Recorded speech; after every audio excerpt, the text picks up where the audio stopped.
ibadahnya itu istiqamah, Pak. Ya. Kalau kita lihat di Ramadan, subhanallah, ya, orang berburu pahala, orang berburu keutamaan Ramadan, sehingga dipul, ya, baca Al-Qur'annya, sholatnya, sunnahnya, sodakahnya, memanfaatkan momentum Ramadan. Ya, subhanallah. Tetapi apa, ya, imbasnya di pasca Ramadan? Apakah kita seperti Ramadan? Ya, inilah PR buat kita semua. Kita tidak istiqamah, Pak.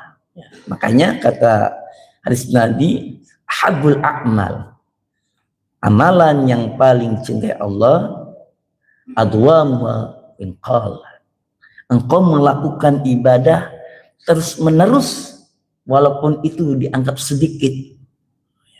Nah, inilah tipe-tipe orang yang mencari doa Allah Subhanahu wa taala, senantiasa istiqamah, ya.